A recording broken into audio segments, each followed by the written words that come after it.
visi guru penggerak rancangan tindakan perubahan berdasarkan perubahan Bagja.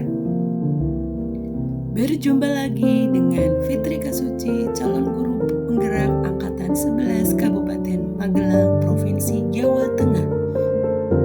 Adapun tujuan pembelajaran khusus. Yang pertama, CKB berlatih menerapkan paradigma inquiry apresiatif untuk mengidentifikasi potensi diri dan membuat kalimat prakarsa perubahan. Yang kedua, CKB berlatih menyusun bagja menurut kalimat prakarsa perubahan diri yang telah dibuat untuk kemudian dalam menyusun visi menggunakan inquiry apresiatif. Apa itu inquiry apresiatif? Inquiry apresiatif atau yang kita kenal dengan IA adalah sebagai pendekatan manajemen perubahan yang kolaboratif dan berbasis kekuatan. IA menggunakan prinsip-prinsip utama psikologi positif di sekolah. Pendekatan IA dapat dimulai dengan mengidentifikasi hal baik yang ada di sekolah, mencari cara bagaimana hal tersebut dipertahankan, dan memunculkan strategi untuk mewujudkan ke arah yang lebih baik. Visi disusun berdasarkan tahapan bagja. Adapun tahapan bagja ada 5. 1. Buat pertanyaan. 2. Ambil pelajaran. 3. Gali mimpi. 4. Jabarkan rencana. 5. Atur. Adapun visi yang saya rancang adalah mewujudkan peserta didik yang religius, berkarakter, cinta lingkungan, mandiri, inovatif. Sedangkan prakarsa perubahan yang saya rancang adalah mewujudkan pembelajaran berdiferensiasi. Saya menentukan prakarsa perubahan tersebut sesuai komponen visi inovatif dengan harapan pembelajaran berdiferensiasi dapat meningkatkan inovasi murid sesuai dengan gaya belajar mereka. Tahapan bagja pertama, buat pertanyaan umum.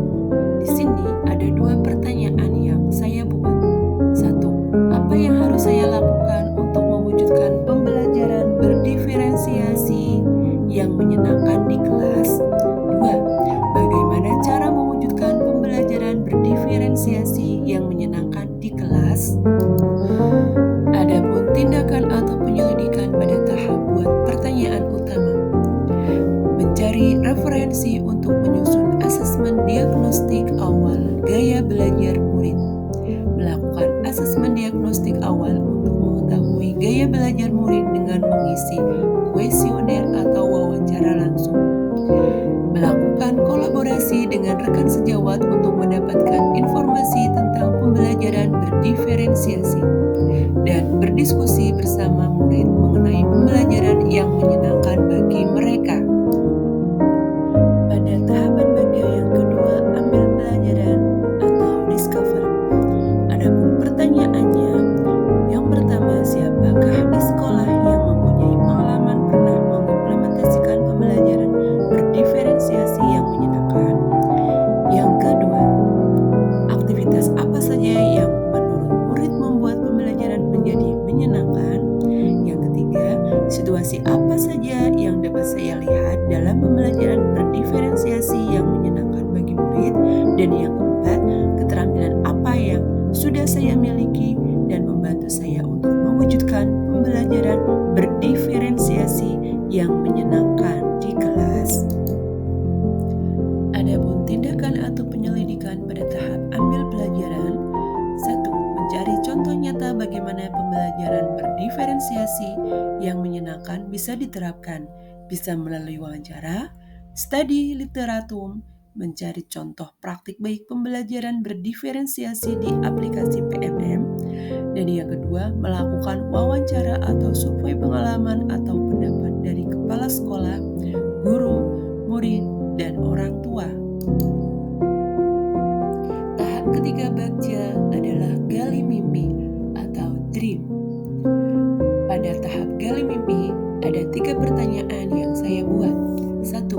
Apakah kebiasaan-kebiasaan baru yang saya bayangkan terjadi jika pembelajaran berdiferensiasi yang menyenangkan telah berjalan baik? 2.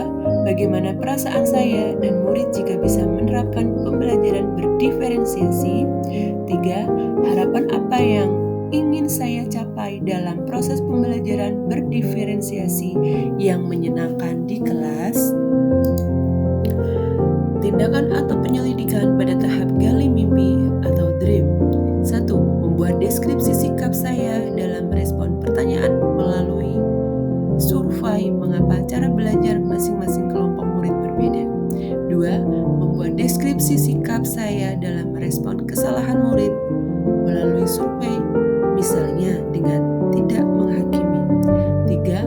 Membuat gambaran sikap dan respon murid atas kesalahan yang mereka buat saat pembelajaran berdiferensiasi melalui wawancara, sehingga murid tidak takut dalam mengambil keputusan saat pembelajaran dan berani memperbaikinya.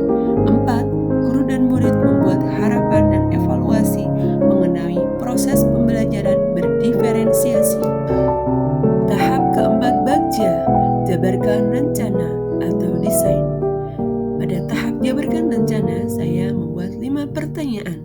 1. Apa langkah awal yang bisa saya lakukan untuk mengimplementasikan pembelajaran berdiferensiasi yang menyenangkan pada murid di kelas?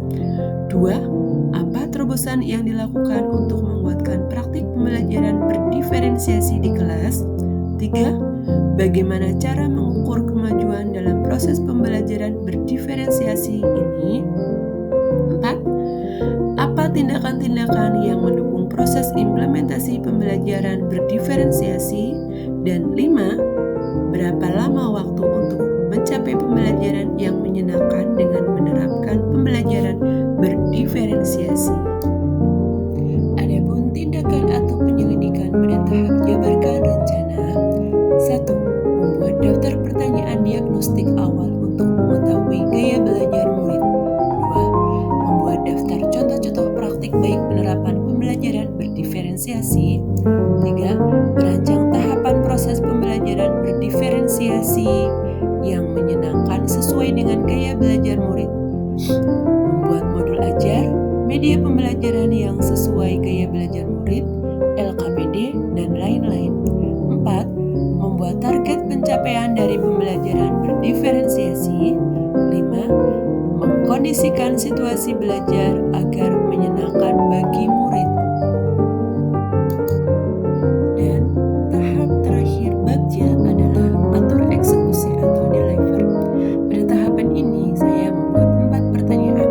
1. Siapa yang akan mengerahkan dan memantau proses implementasi pembelajaran berdiferensiasi? 2. Siapa yang akan dilibatkan dalam kegiatan ini di kelas? 3. Kapan pembelajaran berdiferensiasi yang menyenangkan ini akan diterapkan? 4. Apa rencana tindak lanjut yang akan dilakukan setelah tujuan dan rencana ini tercapai? Adapun tindakan atau penyelidikan pada tahap atur eksekusi.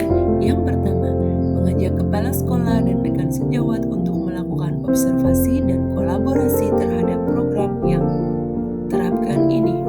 2. Membuat daftar siapa dan kapan saja rekan sejawat atau kepala sekolah untuk mengobservasi atau memantau kelas saya. 3. Membuat jadwal pelaksanaan pembelajaran berdiferensiasi. 4. Melakukan refleksi pada setiap akhir pembelajaran dan mengembangkan tindak lanjut dari hasil refleksi. Sekian pemaparan dari saya tentang demonstrasi kontekstual modul 1.3.